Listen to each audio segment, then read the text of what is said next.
तो हाँ जी भैया, सभी को जैसे तरह आई होप सब बढ़िया होंगे, मस्त होंगे, बिंदास होंगे, झक्कास होंगे। तो पहला चैप्टर आप लोगों को कैसा लगा? मैं आशा करता हूँ आपको बहुत अच्छे से समझ में आया होगा। एक-एक चीज उन 11 सेशन के दौरान मैंने अच्छे से क्लियर कर दिया। नाउ अभी हम लोग एवरीडे लाइव ना करके, लाइक हम लोग मंथ में 4 दिन आते थे और वहां बच्चों को पता नहीं होता था कि हम लोग कब लाइव आ रहे हैं। अभी हम लोग एवरी वीक में 3 डेज लाइव आ रहे होंगे आपके लिए। यानी अभी लाइव ना आके हम आपके लिए रिकॉर्डेड सेशन लेके आ रहे होंगे, जहां हम आपको हर हफ्ता में 3 दिन आपको देखने को मिल रहे होंगे। मैं आशा करता हूं कि आपको हमारे अपकमिंग जितने भी सेशन अन अकेडमी के इस ISC class 11th and 12th by Unacademy के चैनल पे आ रहे होंगे, सब आपको बहुत इंपैक्टफुल तरीके से समझ में आएंगे। साथ साथ हम इको एंड बीएसटी के लिए भी आपके लिए बहुत जल्दी टीचर अरेंज करने वाले हैं। जैसे हो जाएगा तो आपको दूसरे टीचर भी देखने को मिल जाएंगे। विदाउट फर्दर डिले हमको क्लास को शुरू करना चाहिए, क्योंकि 1 मिनट हो गया है, इंट्रोडक्शन हो गया है, इंफॉर्मेशन हो गया है। टाइमिंग के बारे में, जो टाइमिंग पे वीडियो डल रहा होगा उसी टाइमिंग पे सभी के सभी वीडियोस आ रहे होंगे। बाकी पूरी डिटेल्स बेटा आपको अगली क्लास में मिल जाएगी टाइमिंग के रिगार्डिंग। चलिए फिलहाल इस क्लास को स्टार्ट करते हैं विदाउट फर्दर डिले, क्योंकि बेटा टॉपिक बड़ा है, 30 मिनट है, इससे ज्यादा हमारे पास टाइम नहीं है। चलिए बेटा जी, देखिए sir, valuation of goodwill. Goodwill क्या होता है? एक किसी भी ऑर्गेनाइजेशन की मार्केट रेपुटेशन, जो या तो आपने बाय किया है बिजनेस को, या फिर आपने सेल्फ जनरेट किया, यानी अपने पास्ट एफर्ट्स डाल करके उस मार्केट रेपुटेशन को बनाया। मैं इसमें एग्जांपल लेने चाहूंगा, मैं इसके अंदर आपका एग्जांपल लेना चाहूंगा बेटा। अ,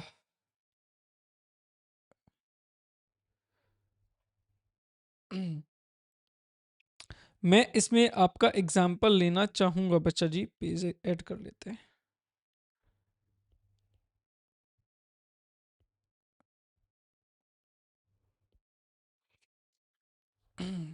देखिए, मान के चलेगा, मान के चलेगा एक कोई भी ऑर्गेनाइजेशन है, उसका बिजनेस है।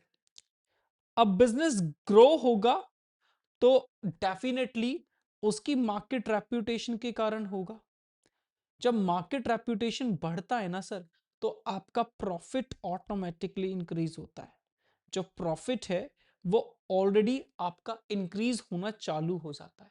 लेट से हमने सपोज करो बिजनेस में 10 लाख रुपीस इन्वेस्ट किए, और मार्केट जो रिटर्न्स बोलता है, वो रिटर्न्स बोलता है कि इस पे हम लोग 10% का रिटर्न निकाल लेंगे। नॉर्मल आइडल बिजनेस में, कि मार्केट का बिजनेस धंधा है जो बिजनेस में सभी का चलता है, 10% का रिटर्न निकलना चाहिए। बट हमने अपने प्रोडक्ट की क्वालिटी इतनी अच्छी रखी है, हमने अपनी सर्विसेज इतनी अच्छी रखी है, हमने यूजर फ्रेंडली अपना एनवायरमेंट क्रिएट कर दिया है, तो अभी हमको जो 1 लाख का प्रॉफिट होना चाहिए, वो अभी हमने प्रॉफिट जनरेट करना स्टार्ट कर दिया 2 लाख का। ठीक है बेटा, 2 लाख रुपीस का हमने प्रॉफिट जनरेट करना स्टार्ट कर दिया। अब ये जो बेटा 1 लाख से प्रॉफिट आपने 2 लाख पे आपने स्विच किया, यानी आपने जो प्रॉफिट आपने अर्न ही नहीं करना था, क्योंकि उसके लिए पैसा नहीं लगाया था, बट आप अर्न कर पा रहे हो। वो किसके कारण कर पा रहे हो बेटा? Due to market reputation. इस मार्केट रेप्यूटेशन को ही बेटा हम लोग क्या बोलते हैं बेटा? गुडविल ऑफ द फर्म बोलते हैं। ठीक है बेटा, गुडविल ऑफ द फर्म बोलते हैं। तो बोलता क्या है देखिए, बोलता क्या है बेटा? गुडविल में क्या बोलता है बेटा? बोलता है it is an intangible assets, जो आपको कभी दिखाई नहीं देती और आपको हेल्प करती है रेवेन्यू जनरेट करने में। It is an asset value for the enterprises as its place the enterprises is an advantageous position. ठीक है, which result in increase the sales and the higher profits. Obvious सी बात है, जितना ज्यादा सेल्स करोगे उतना प्रॉफिट जनरेट करोगे। ठीक है, it is valued of expected future profit that is more than the normal business profit. जितना आपने एक्सपेक्ट किया था, आप जब उससे ज्यादा प्रॉफिट जनरेट करने लगो, तो मतलब वो किसके कारण हो पा रहा है बेटा? यानी फ्यूचर के जो एस्टिमेटेड प्रॉफिट से ज्यादा अर्न करोगे, या एक्सपेक्ट करते फ्यूचर में ज्यादा प्रॉफिट जनरेट करोगे, more than the normal profit, जो बिजनेस का नॉर्मल प्रॉफिट होना चाहिए, तो बेटा उसी को हम लोग गुडविल का नाम बोलते हैं। Earn by the other firms of similar nature and the size. यानी सपोज करो कोई भी ऑर्गेनाइजेशन, सेम लेवल के ऑर्गेनाइजेशन 1 लाख रुपए प्रॉफिट कमा रही है, बट अब 2 लाख कर रहे हो, भविष्य 5 लाख करोगे। क्यों कर रहे हो भैया? मार्केट रेपुटेशन, जितना अच्छा आपकी फर्म का ऑर्गेनाइजेशन का मार्केट रेपुटेशन होगा, आपको प्रॉफिट मैक्सिमाइजेशन करने में उतना ही ज्यादा हेल्प मिलेगा। चलिए आगे क्या बोलता है बेटा, आगे क्या बोलता है, in the context of the partnership it is value of profit sharing, profit share sacrifice. हम क्यों वैल्यू करते हैं, लाइक रीजन अभी आगे बताएंगे कि ये प्रॉफिट शेयर सैक्रिफाइस के लिए क्यों वैल्यू किया जा रहा है। ठीक है बेटा, इसको अभी डिस्कस करेंगे। ठीक है, कि सेल्फ जनरेटेड गुडविल क्या होती है, परचेज गुडविल क्या होती है, इन सब चीजों पे बात करेंगे। It is subjective, it is subjective at is the assessment of the valuer. अब ये नहीं कि इसका कोई सेट फॉर्मेट आपने बता दिया या आपने एक तरीका बता दिया, तरीके तो बताए, बट डेफिनेटली डिपेंड करता है कि वैल्यूअर इसको किस तरह से वैल्यू करके चल रहा है।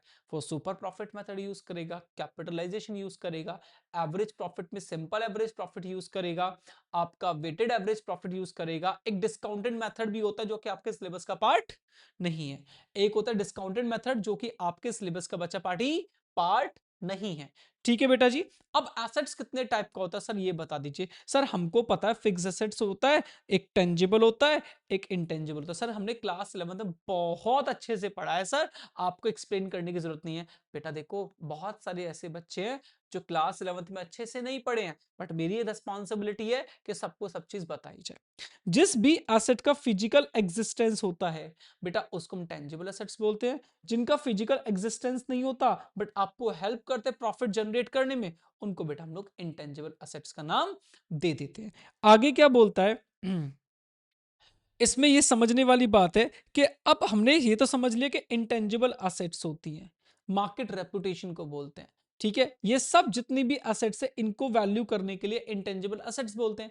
और इंटेंजिबल एसेट को वैल्यू करने के लिए अकाउंटिंग स्टैंडर्ड 26 आपका प्रेस्क्राइब किया है, आपके आईसीआई ने इशूड किया है, आईसीआई ने क्या बोलता है लिखेंगे, जब भी बोलेगा क्या, an intangible assets is an identifiable non monetary assets जिसकी कोई पैसा नहीं जाता, आगे without a physical substance held for use in the production और supply of goods and services for rental to others और फॉर द एडमिनिस्ट्रेशन पर्पस। ये accounting standard 26 के एग्जैक्ट डेफिनेशन याद रखिएगा। आपका आईएससी बोर्ड बेटा आपसे पूछ लेगा तो आपको मल्टीपल चॉइस क्वेश्चन में एग्जैक्ट लगाना है कि डेफिनेशन एएस 26 का है। किसका बच्चा पार्टी, आपका ये जो एएस 26 है, सॉरी हाँ एएस 26 जो है बेटा उसकी एग्जैक्ट डेफिनेशन है, उसमें कोई चेंजेस नहीं है। यानी आपने किसी भी इंटेंजिबल असेट्स को यूज किया है for the purpose of production of supply and goods and services. ठीक है बेटा, आपका फॉर रेंटल पर्पस से सपोज करो, लाइक मैंने एक मैं आपको एग्जांपल देता हूं लाइक मेरे पास ये टीएस ग्रेवाल की एक बुक है, समझना ये क्या है, टीएस ग्रेवाल की एक बुक है, नाम लिखा हुआ TS Grewal double entry in book keeping और नीचे लिखा सुल्तान चंद एंड पब्लिकेशन लिखा हुआ है। अब ये बुक को बनाने का राइट मैंने सुल्तान चंद एंड पब्लिकेशन को दे दिया, तो मैंने अपना जो मेरा इंटेंजिबल एसेट है, बुक मैंने लिखा कॉपीराइट मेरे पास है, बट मैंने रेंटल बेसिस पे किसको दे दिया, सुल्तान चंद पब्लिकेशन को। वहां पे मैं कुछ रिटर्न्स लूंगा इन द फॉर्म ऑफ बेटा किसमें, रॉयल्टी की फॉर्म में लूंगा। अब रॉयल्टी लमसम हो सकती है, पर बुक बेसिस पे हो सकती है, डिपेंड करता है कि आपका कॉन्ट्रैक्ट क्या हुआ है। तो इसीलिए बोला for the rental to others और फॉर द एडमिनिस्ट्रेटिव पर्पस। अगर बिजनेस को मैनेज करने के लिए पर्पस से दिया है तो वो भी इस कैटेगरी के अंदर आ जाएगा। आई होप ये मैं आशा करता हूं, क्योंकि रिकॉर्डेड सेशन से लाइव तो नहीं कि बच्चों से पूछूं समझ में आया कि नहीं आया, मैं आशा करता हूं कि जितना मैंने बताया ये आपको इजीली क्लियर हो गया होगा। नहीं क्लियर तो कमेंट सेक्शन आपका बच्चा पार्टी और टेलीग्राम चैनल आपका है, जाइए जाके जो भी दिक्कत है पूछ लीजिए बेटा। ठीक है, नेचर ऑफ गुडविल जब ये क्लास का प्रीमियर हो रहा होगा तो बेटा मैं भी लाइव बैठा हुआ रहूंगा, टेंशन मत लीजिए, आपके जितने कमेंट है सब पढ़ रहा हूंगा और जो दिक्कत होगी अगली क्लास में कवर करूंगा, क्योंकि हर रोज क्लास रिकॉर्ड होगी। जब ये क्लास ओवर हो जाएगी उसके बाद अगली क्लास रिकॉर्ड होगी, जिससे कि आपको आपके डाउट मिलते रहे। ठीक है, आगे क्या बढ़ता है बेटा, नेचर ऑफ गुडविल। देखो आप सभी जानते हैं गुडविल का नेचर कैसा होता है, सबसे पहले एक इंटेंजिबल असेट्स है। ठीक है, क्योंकि इसका कोई फिजिकल एग्जिस्टेंस बेटा नहीं होता। ठीक है, it is written off over its expected useful life, जो नॉर्मली 10 साल की मानी जाती है, और अगर उससे ज्यादा तो आपको एक्सप्लेन करना पड़ेगा। Expected useful life normally does not exceed 10 year unless it is an evidence that it has a useful life more than the 10 year. जब तक आपके पास कोई एविडेंस ना हो तब तक हम इसकी लाइफ को 10 साल ही मानते, 10 साल से ज्यादा नहीं मानते। जैसे कि मैं आपको बता दूं, पेटेंटेड मेडिसिन जितनी भी होती है 20 ईयर्स तक का कॉन्ट्रैक्ट उसमें कुछ होता है। ठीक है, तो 20 साल उसकी लाइफ डिफाइन की गई है, उससे ज्यादा होगा तो वो एक डेफिनेटली अलग केस हो जाएगा बेटा। चलिए, अब क्या बोलता है एज पर द ES 26, समझना बात को, accounting standard 26 valuation of intangible assets की बात करता है। किसकी बात करता है बेटा? वैल्यूएशन ऑफ इंटेंजिबल एसेट्स की बात करता है। और गुडविल इंटेंजिबल असेट्स का पार्ट है, अलग नहीं है बेटा। तो बोलता है goodwill intangible assets, goodwill should not be recognised in the books of account unless consideration is paid for it.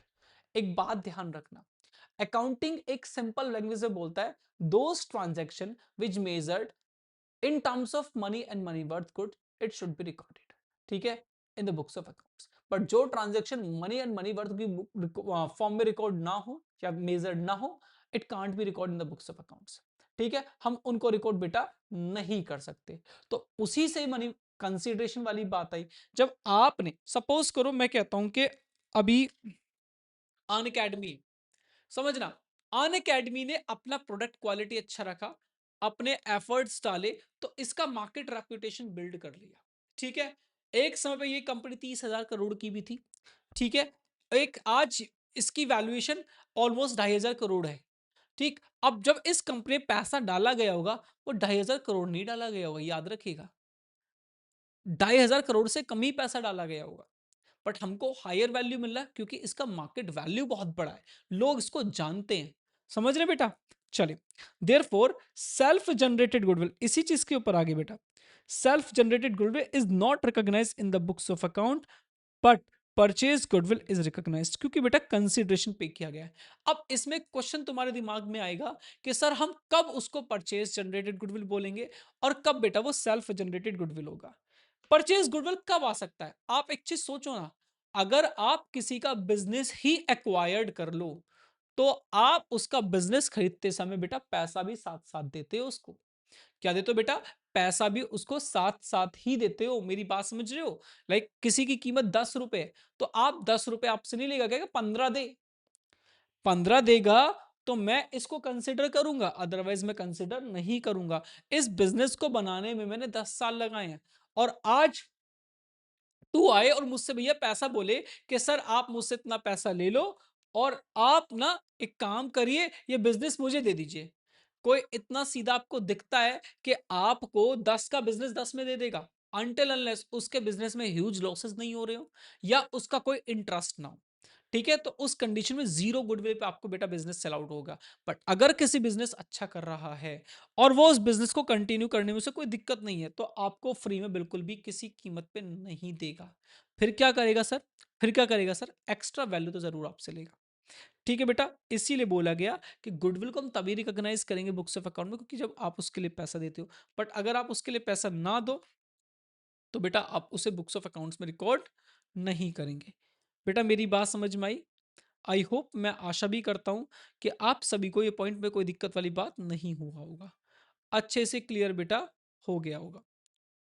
ठीक, चलिए नेक्स्ट पॉइंट की तरफ बढ़ते हैं आगे। Need for valuing goodwill, goodwill को वैल्यू करने की क्या जरूरत आवश्यकता पड़ी। ठीक है, अब मैं एक चीज बोल दूं, ये चैप्टर सबसे बड़ा बैकबोन है। ये चैप्टर जो है, ये सबसे बड़ा बैकबोन है आपका किसका? वैल जो आगे आप टॉपिक पढ़ने वाले हैं।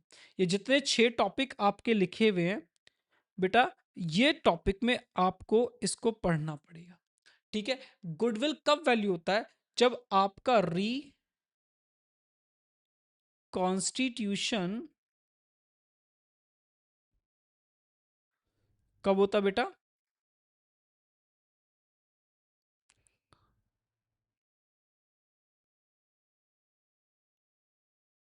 रिकॉन्स्टिट्यूशन ऑफ पार्टनरशिप फॉर्म होता है।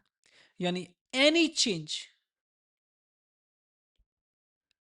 Change in partnership deed due to the reason, जो कि आपका चेंज इन पीएसआर हो सकता है, न्यू पार्टनर का एडमिशन हो सकता है, रिटायरमेंट हो सकता है, डेथ हो सकता है पार्टनर का, फर्म आपने सोल्ड कर दी, एक ऑर्गेनाइजेशन राहुल एंड एसोसिएट्स है, एक सिंगल एंड एसोसिएट्स है, दोनों मिलके Rahul and single and associates बन जाए, समझ रहे हो? तो बेटा इस कंडीशन में आपका रिकॉन्स्टिट्यूशन ऑफ फर्म होता है, आपकी फर्म कन्वर्ट हो जाए कंपनी के अंदर। इसकी एक लिमिटेशन होती है कि कब पार्टनरशिप फर्म को, पार्टनरशिप बिजनेस को हमको बेटा किस में कन्वर्ट करना होता है, कंपनी में कन्वर्ट करना होता है। उसकी कुछ लिमिटेशन है बेटा, आपको हालांकि वो पढ़नी नहीं तो इसलिए सोचने वाली बात नहीं है। तो ये जो 6 पॉइंट्स है जहां पे आपकी फर्म में यानी गुडविल वैल्यू किया जाता है, क्या कहते हैं बेटा, गुडविल वैल्यू किया जाता है। जब आप एसेट न फर्म खरीदोगे या बेचोगे तो ऑब्वियसली गुडविल जनरेट करोगे अगर आपने इसके लिए पैसा दिया है। बाकी जितनी भी अदर कंडीशंस है बेटा उसमें गुडविल का नामो निशान बेटा नहीं आता है, ना तो उसके लिए पैसा जाता है ना उसके लिए पैसा बेटा जी आता है। आई होप, मैं आशा करता हूं आपको गुडविल में कोई दिक्कत नहीं हुआ होगा। क्या क्या वो फैक्टर्स होंगे जो आपकी गुडविल को अफेक्ट करेंगे, वो क्या क्या फैक्टर्स होंगे जो आपकी गुडविल को अफेक्ट करेंगे, जैसे कि एफिशिएंट एंड कॉम्पिटेंट मैनेजमेंट, जितना अच्छा मैनेजमेंट होगा, जितना एफिशिएंट मैनेजमेंट होगा, कॉम्पिटेंट होगा बिजनेस को लेकर के, उसको इंप्रूव करने में आपके बिजनेस की ग्रोथ के चांसेस उतने होंगे। और अगर ये अच्छा नहीं होगा तो डेफिनेटली बिजनेस डाउन जाएगा। फेवरेबल लोकेशन, बिजनेस में आपका लोकेशन सबसे प्राइम फैक्टर होता है। अगर आपका बिजनेस शहरी बिजनेस है या एक ऐसा है ट्रेंडी बिजनेस है तो उसे बिल्कुल मिडल ऑफ द मार्केट होना होगा, जहां पे जो फुटप्रिंट्स है बहुत ज्यादा है। बट मैं कह रहा हूं कि मुझे एक डेयरी ओपन करनी है, तो मुझे डेयरी ओपन करने के लिए बेटा मुझे बैकवर्ड एरिया में जाना पड़ेगा, जहां पे जो भी उनका वेस्टेज है मैं अच्छे से यूटिलाइज कर सकूं, समझ रहे हैं? तो लोकेशन बहुत बड़ा इंपॉर्टेंट रोल प्ले करती है, बट इस गुड्स को बेचने के लिए मुझे फिर प्राइम लोकेशन पे आना पड़ेगा। फेवरेबल कॉन्ट्रैक्ट्स, ठीक है, जो कॉन्ट्रैक्ट्स बोल दो, कॉन्टैक्ट्स होना चाहिए, आपके कॉन्ट्रैक्ट भी अच्छे होने चाहिए और अच्छे लोगों से आपके कॉन्टैक्ट्स भी होने चाहिए। Business being an older establishment, जितना पुराना होगा उतना बढ़िया होगा। एडवांटेज ऑफ पेटेंट्स, अगर आपके पास कोई भी प्रोडक्ट है आपने उसे अपने नाम पे पेटेंट कर रखा तो डेफिनेटली आप उसका एडवांटेज लेंगे। इजी एक्सेस टू सप्लाईज, ठीक है बेटा, ऑब्वियस सी बात है, अगर आपका बिजनेस अच्छी जगह पे होगा, प्राइम लोकेशन पे, तो गुड्स को सप्लाई करने में कोई दिक्कत नहीं होगी।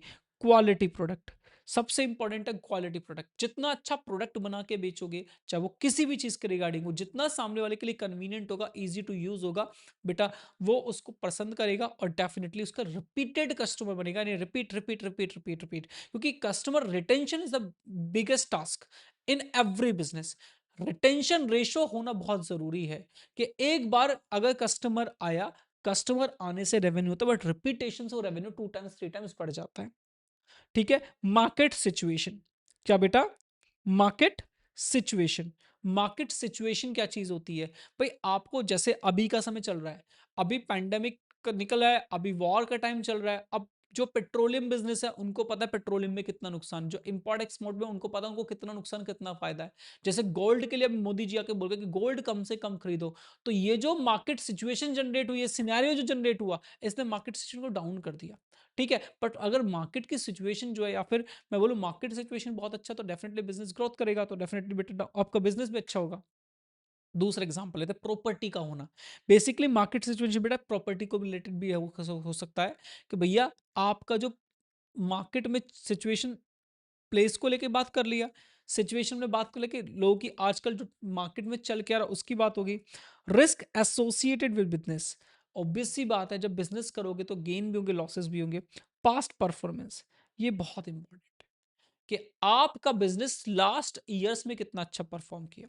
जितना अच्छा परफॉर्म किया वो क्यों, क्योंकि आपका बिजनेस बहुत अच्छा था, मॉडल बहुत अच्छा था, प्रोडक्ट क्वालिटी बहुत अच्छी थी, तो कस्टमर रिपीटेशन था, तो आपकी परफॉर्मेंस अच्छी होगी। अदरवाइज अगर ऐसा नहीं है तो परफॉर्मेंस डाउन जाएगी, परफॉर्मेंस डाउन जाएगी तो ऑब्वियसली वैल्यूएशन गुडविल का बिजनेस का डाउन जाएगा। आफ्टर सेल सर्विसेज, हर कोई इंसान क्या करता है, प्रोडक्ट बेच दिया, प्रोडक्ट बेचने के बाद उनका कोई रिस्पॉन्सिबिलिटी नहीं होता। तो बिजनेस की सबसे बड़ी यूएसपी क्या होती है? आफ्टर सेल सर्विसेज, कि आपने जो प्रोडक्ट बनाया उसके बाद आपने सेल कर दिया, अभी नाउ अभी आपकी क्या रिस्पॉन्सिबिलिटी, आपको उसे कैसे फुलफिल करना है। Next, customer relation etcetera. Obvious सी बात है, जब आपने आफ्टर सेल सर्विसेज को बेहतर कर दिया तो क्यों किया है? आपको कस्टमर रिलेशन अपने इंक्रीज करने, अच्छे से अपने कस्टमर रिलेशन की बात करनी है। जितना अच्छा कस्टमर रिलेशन होगा, आप उतने अच्छे से काम कर पाओगे। Next, types of goodwill. देखिए, गुडविल दो ही टाइप की होती है, हमने पढ़ते पढ़ते बार बार आ रहे, एक परचेज गुडविल और एक बेटा सेल्फ जनरेटेड गुडविल। जिसके लिए आप कंसिडरेशन पे कर दो परचेज गुडविल है, जिसके लिए आप कंसिडरेशन पे ना करो बेटा वो कैसी है? आपकी सेल्फ जनरेटेड गुडविल है। आज की क्लास में मेरा कोशिश ये है कि मैं आपको गुडविल समझा दूं कि गुडविल एक्चुअली में होता क्या है। नेक्स्ट क्लास में जब हम लोग जाएंगे तो नेक्स्ट क्लास में हम लोग इसका वैल्यूएशन सीख रहे होंगे। एक बात समझ में आ गई? जब भी हमको रिकॉन्स्टिट्यूशन ऑफ पार्टनरशिप फॉर्म करना पड़ेगा तो हमको वैल्यू का गुडविल गुडविल का वैल्यू करना पड़ेगा, चाहे एडमिशन हो, रिटायरमेंट हो, डेथ हो या फिर चेंज इन पीएसआर हो। मतलब कि लोग पढ़ते हैं इसको 4 मार्क्स के क्वेश्चन के लिए, 3 मार्क्स 4 मार्क्स आएगा। मैं कह रहा हूँ 3-4 मार्क्स के लिए मत पढ़ो, 36 में से 8 to 10 मार्क्स हटा दीजिए फंडामेंटल को, देन 26 पेपर जो मार्क्स का पेपर बनता है उसके अंदर गुडविल का 100% इन्वॉल्वमेंट होगा। यानी ऐसा कोई क्वेश्चन नहीं होगा जहां आपको गुडविल देखने को ना मिले। तो ये आपका 3 to 4 मार्क्स का नहीं, 26 मार्क्स जो है आपके यही सिक्योर करने में आपको मदद करता है। पूरी नहीं, बट डेफिनेटली हर एक क्वेश्चन में यूज होने वाला कंसेप्ट है बेटा ये। चलो आगे चलते हैं।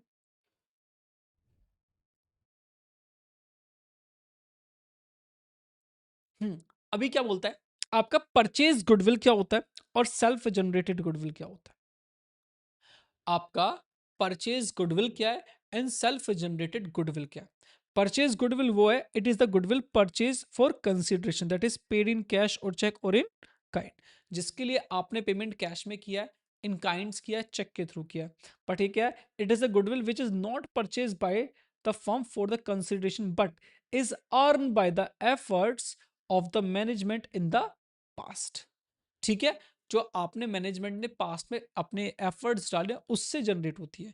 Business is purchase and purchase consideration is more than the net value, the difference amount of the purchase is valued of goodwill. Example के तौर पे मैंने आपके पास जो मैंने एसेट्स बाय किया वो 10 लाख रुपए का बाय किया। लाइबिलिटीज बेटा जो मैंने लिया इससे वो 2 लाख रुपए का लिया, 2 लाख रुपीज का लिया। नाउ जो मेरे पास नेट असेट्स आया बेटा जी, मेरे पास 8 लाख का आया। मैं जो आपका नेट असेट्स लिया हूँ वो आपका 8 लाख का लिया हूँ, और जो इसको परचेज कंसीडरेशन पे किया हूँ बिजनेस एक्वायर करने के रिगार्डिंग, वो मैं इसको 10 लाख पे कर दिया हूँ। एसेट्स कितने का? 8 लाख का। अभी जो डिफरेंस 2 लाख रुपए आ रहा है ये मैंने एक्स्ट्रा पे किया ड्यू टू मार्केट रेप्यूटेशन।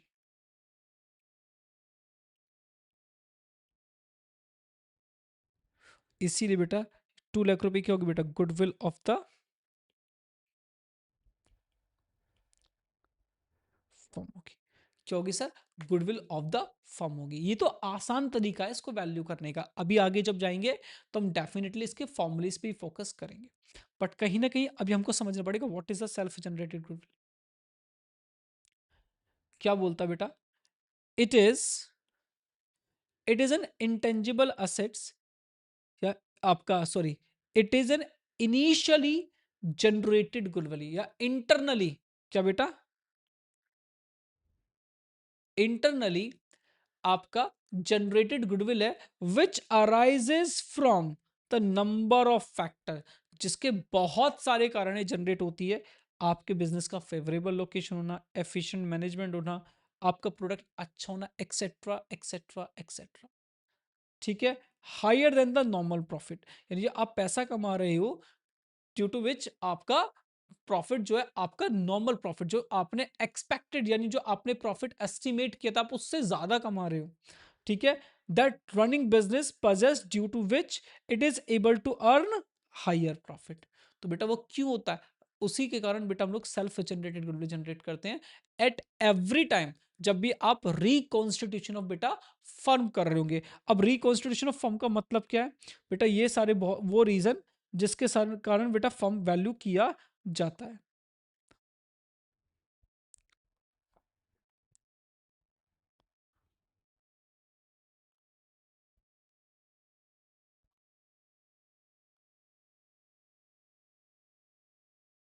ये रहे वो रीजन, चाहे आपका चेंज इन पीएसआर हो, एडमिशन हो, रिटायरमेंट हो, डेथ हो, फर्म सोल्ड हो, और ये आपके सिलेबस में नहीं है, ये आपके सिलेबस में नहीं है, इवन ये भी आपके सिलेबस में नहीं है। ना तो फर्म को सोल्ड करना आपको सीखना है, ना एमेलगमेशन सीखना है, और ना बेटा कन्वर्टिंग इनटू कंपनी सीखना है। यानी आपको कहाँ तक सीखना है? अब पार्टनर रिटायर और डाई, ठीक है। चेंज इन पीएसआर, एडमिशन होगा पार्टनर का, रिटायरमेंट होगा और डेथ होगी। आपको 4 टॉपिक पढ़ने जो कि इंपॉर्टेंट आपके लिए। और जब भी ये 4 चीज होंगी, आपको एवरी टाइम बेटा गुडविल का वैल्यूएशन करना पड़ेगा, ठीक है बेटा। अब बेटा बात करते हैं फीचर्स क्या क्या है। फीचर्स क्या क्या है? It is arises on the purchase, that is consideration पे करोगे तो अराइज होगा, अदरवाइज प्राइस बेटा नहीं होगा। इट मे बी रिकॉर्डेड या recognise in the books of account, it is shown in the balance sheet of as an assets. क्यों करते हैं? क्योंकि बेटा इसके लिए पैसा दिया होता है, ठीक है। Value of goodwill is determined when both buyer and purchaser agree to its price. तभी वैल्यू कर पाएंगे। मैंने कहा 10 लाख मेरे हिसाब से सामने रहे, ठीक है, 10 लाख पैसा एक्स्ट्रा दे, कोई दिक्कत नहीं, मान लेंगे। अगला, द इट इज, अब ये जो एमोर्टाइजेशन है, मैंने कहा टेंजिबल एसेट पे डेप्रिसिएशन लगता है, और जितनी भी इंटेंजिबल एसेट्स होती है सब पे एमोर्टाइजेशन लगता है। जब मैं डेप्रिसिएशन चैप्टर पढ़ाता हूँ तो मैं सबसे पहले 3 चीज पढ़ाता हूँ, डेप्रिसिएशन, एमोर्टाइजेशन एंड बेटा depletion. Depreciation tangible fixed assets पे लगता है, इंटेंजिबल फिक्स्ड एसेट्स के ऊपर बेटा आपका एमोर्टाइजेशन लगता है, और बेटा एक चीज होता है बेटा आपका डिप्लीशन और नेचुरल रिसोर्सेज। अगर आपके पास कोई एसेट्स है जो कि नेचुरल रिसोर्स है, लाइक कॉयल माइन है, आपके पास रिफाइनरीज है, तो बेटा उस कंडीशन बेटा उन पे डिप्लीशन होता है, क्योंकि नेचुरल रिसोर्स को दोबारा से रिप्रोड्यूस नहीं किया जा सकता या फिर मैन्युफैक्चर नहीं किया जा सकता। amortized at the earlier but not later than its estimated useful life। Suppose करो मैंने लाइफ इसकी 5 साल मानी, तो मैं 5 साल के अंदर उसे खत्म कर दूंगा, बट मैं उसे 5 ईयर से मोर देन नहीं लेके जा सकता। बट नॉर्मली कितना होता है? आपके बिजनेस का क्वेश्चन साइलेंट होता है तो हम 10 साल मानते हैं, ठीक है बेटा। बट सेल्फ जनरेटेड गुडविल की क्या बात करता है? It is generally generated generally over the year. जितना जैसे जैसे काम करते जाओगे आपका बिजनेस बढ़ता जाएगा, उसी के हिसाब से बेटा इसको वैल्यू करेंगे, ठीक है। It is value on the basis of normal profit of the business. जो बिजनेस में आपने प्रॉफिट जनरेट किया उसके बिहाफ पे कैलकुलेट करते हैं। Its valuation is subjected to the assessment of the value. मैं पहले ही बोल चुका हूँ, डिपेंड करता है कि आपकी जो असेसमेंट ऑफ गुडविल हो रही है वो कौन कर रहा है, और उसका मोटिव क्या है, और वो किस तरह से उस चीज को कर रहा है। समझ में आई बात? मतलब कि वैल्यूअर पे डिपेंड करता है कि वो उसका असेसमेंट कैसे करेगा, being not based on the evidence, क्योंकि इसका कोई एविडेंस तो होता नहीं है। अब एस 26 क्या बोलता है? इंपॉर्टेंट बोलता है, prescribes that self-generated goodwill is not to be recognized as an asset because money or money worth is not exchange। उसके लिए बेटा आपने कोई पैसा नहीं दिया, तो इसीलिए इसे बुक्स ऑफ अकाउंट्स में शो नहीं करते। मैंने कहा ये जो आपकी क्या है बेटा, ये गुडविल जो है आपकी, ये जो गुडविल है आपकी बेटा, इसको हम बुक्स ऑफ अकाउंट में शो करेंगे, ठीक है। बुक्स ऑफ अकाउंट में शो करेंगे कि आपने इसके लिए परचेज कंसिडरेशन पे किया है, तो इसके लिए जनरल एंट्री क्या पास होगी? जनरल एंट्री क्या पास होगी जब आप किसी का बिजनेस, हालांकि अकाउंटिंग यहाँ पे नहीं सिखाई गई है, यहाँ पे इसकी अकाउंटिंग नहीं सिखाई गई, बट मैं फिर भी आपको बता दे रहा हूँ कि इसकी अकाउंटिंग कैसे होगी। जब आप किसी का बिजनेस बाय करते हो तो लिखते हो बेटा आप sundry assets account debit to sundry liabilities। Late से 10 लाख रुपए की आपने assets बाई की, 2 लाख रुपीज की आपने sundry liabilities बाई की, और मैंने प्रॉमिस किया आपका वेंडर कंपनी को जिसका मैं बिजनेस बाई कर रहा हूँ, ठीक है। ये एंट्री मैंने आपको अभी क्लास 11th में बाई कराई है कि आप किसी से एसेट्स खरीदे बाई कर दें तो उसे वेंडर बोलते हैं। अब किसी कंपनी या किसी ऑर्गेनाइजेशन की बात करें तो वेंडर कंपनी। लेट से मैंने इसको 9 लाख देने का वादा कर दिया। कितना? 9 लाख। 9 टू 11, और एसेट्स कितने का, यानी 10 लाख में से 2 लाख लेस करेंगे तो 8 लाख बचता है। 8 लाख वाले को कितना दिया बेटा? 9 लाख। तो डिफरेंस अमाउंट कहाँ चला गया sir? Goodwill account debit. 1 lakh रुपए जनरेट कर दिया जाए, ठीक है, बीइंग बिजनेस परचेस्ड। बट जो सेल्फ जनरेटेड गुडविल है, ठीक है, इसको हम लोग बुक्स ऑफ अकाउंट में रिकॉर्ड बेटा नहीं कर सकते, ठीक है, क्योंकि इसको बेटा शो नहीं कर सकते। तो लिखेंगे जब आप अकाउंटिंग ट्रीटमेंट इसका करने पे आएंगे,